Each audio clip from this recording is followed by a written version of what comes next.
Hello everyone, how are you all doing?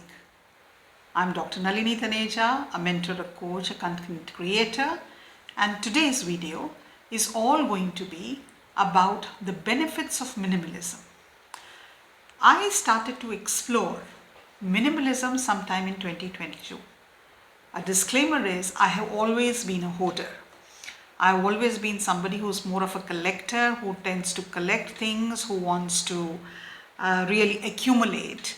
And it was only sometime in 2021 and mid of 2022 that I realized that a lot of the things that I wanted to collect and hold on to had much deeper roots. It was more to do with unresolved issues in myself. I was trying to fill up some hole in my heart by buying more and more things, and the hole only kept on getting bigger. And then I thought that maybe at some point in time I can try to enjoy what I have instead of rushing to the market and buying something new every time. So from then on till now, I have been trying to practice it. I am not your traditional minimalist who will not stop buying things or who will start to live a very, if I may say so, use the word Spartan life. I'm not in that space still. It is something I'm still exploring. But the beauty of this journey has been that I have learned immense amount of things, and it has in many ways really brought about joy in my life. It has been little things here and there, but they have been able to give me a better perspective. They have been able to give me what I may say have helped me live a little bit more sustainably, and at the same time, in the process of using less, there has been a lot of decluttering that has happened. And the positive impacts of decluttering, oh my God, they have been so transformative in nature. So I thought today I will discuss that. So one of the greatest benefits that I think in 2023 as we explore our life is, which I have experienced personally, is it has helped me to reduce my stress. Why do I say that? Now, when I am a person who likes to keep my things and to keep my house quite organized, when you have too many things like I had in the past, the stress multiplies with the number of things that you have. The more things you have, it could be clothes, it could be stationery, it could be shoes, it could be food items, you name it. The more I have, the more stressful my life was becoming. If I wanted to find something and I couldn't find it, I'll panic. I've kept my pencil here, it is not there, where is it gone? And there will be certainly so much anxiety that I would have. And when I started to reduce the number of things around me, like for example, if I had 20 pens in the past, now I probably have only 5. And there is a specific space of those 5. And I've build up a discipline. I'm still continuing to build up that discipline that wherever I pick up my pen, I'm going to keep it back in the designated space. So having only 5 pens instead of 20 or 30 or 40 took the stress away of where has my pen gone, because in decluttering and in organizing my space with lesser stuff, because I had lesser things, my mind was not anxious. So that has been one of the greatest benefits for me in terms of trying to live a minimalistic lifestyle. Another beautiful thing that has happened is it has started to save me money. Now, why do I say that? Because by focusing on purchasing only what I need, the underlined word here is need, not what I desire.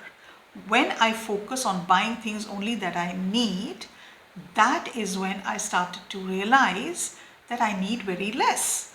And in identifying that I need less, or the quantity I require is less, I started to save money because I was not purchasing that much more. I was not buying that much more. One of my very close friends, Misa, who is from South Korea, she once told me I had gone and stayed with her for a few days in 2019. And her house is impeccable. It's absolutely sustainable. It's clean like no man's business. And once I asked her, I said, do you have everything that you require and you desire? She says, no, I don't. So I said, then how do you manage? She said, well, the markets are not closing down, the shops are not closed down. If by chance, let's say I need a pair of scissors, or I need a knife, or I need a sharpener, or I need a napkin, whatever I may require, I can just walk downstairs, go to the mall next door and pick it up and buy. So I do not buy things unless I absolutely need them. I'm not at her level because she is at a different level altogether, and she's a source of great admiration for me and inspiration at the same time. But just trying to become more self-aware of what I need than compared to what I desire, I have been able to save quite a lot of money. The third thing that I think minimalism really helps me to do, it has helped me to increase my productivity. Now, what do I mean by increasing my productivity? So when I have less, I'm managing less. When I'm managing less, I have less stress. When I have less stress, I have more time to do things or to focus on things that are more important in my life. So my productivity has substantially increased because I do not anymore have a cluttered environment. I'm not saying it's completely decluttered and everything is in its place and everything is organized. No, what I'm trying to say is where I was before I started this minimalistic journey, I am better off today.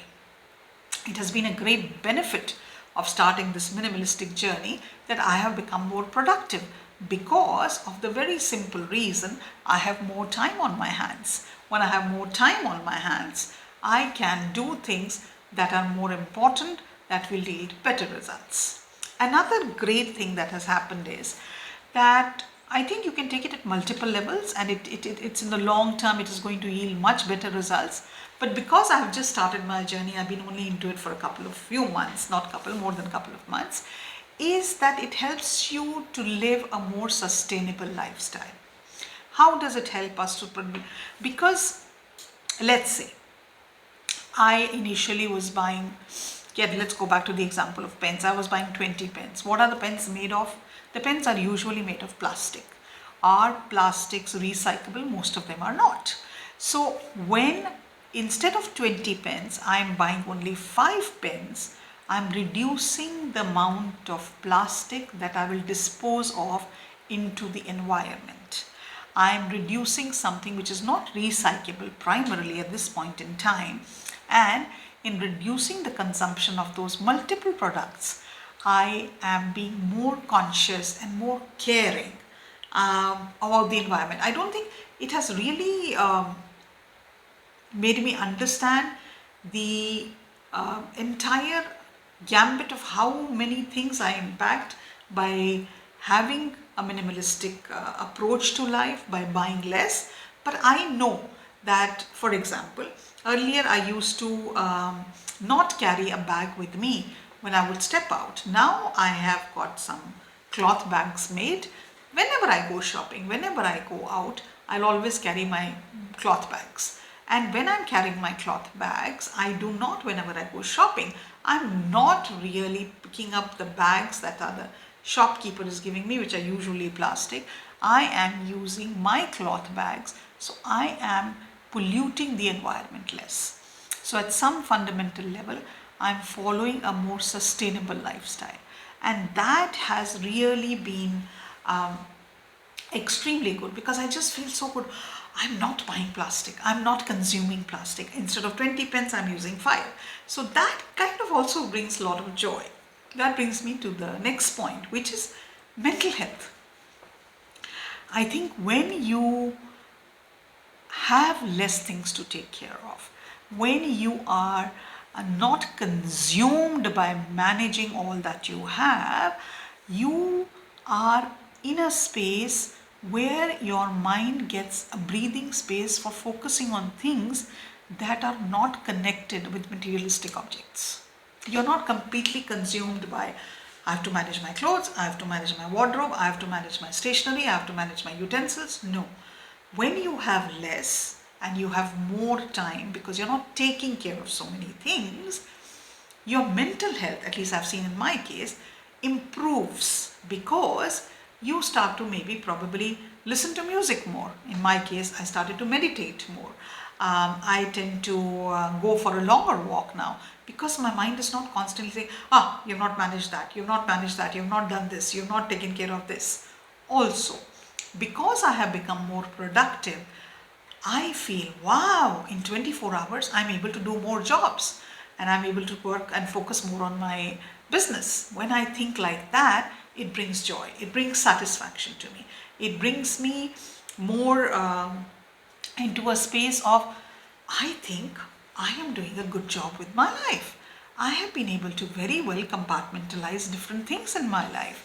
And that has been very transformative, because it gives me a deep sense of relief, deep sense of relaxation, deep sense of joy that I am doing things which are aligned to my purpose and which are aligned to my life. My purpose in life is not to have a house which I'm 24/7 taking care of. My purpose in life is to probably help impart the skills and the knowledge that I have with those whose life can be impacted in a positive way in some manner. And in following this minimalistic journey, it has been absolutely wonderful for me. So, having said that, having made these 5 points to you, I really do hope that you will be able to dive deeper into what is minimalism. And minimalism is, I think there are a million definitions of it.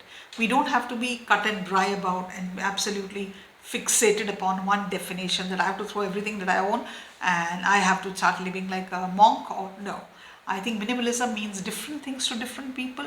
It can have different dimensions. It can mean mental minimalism, it can mean physical minimalism, it can have a combination of both of them. But I just do feel that for you to live your best life and to live your life in which everything matters, you are joyful, it is something worth trying. If you like this video, do not forget to comment and share it. And if you like the content overall on my YouTube channel, do subscribe to the channel. I hope you enjoy it, and wishing you all the best if you start your minimalistic journey. Bye for now.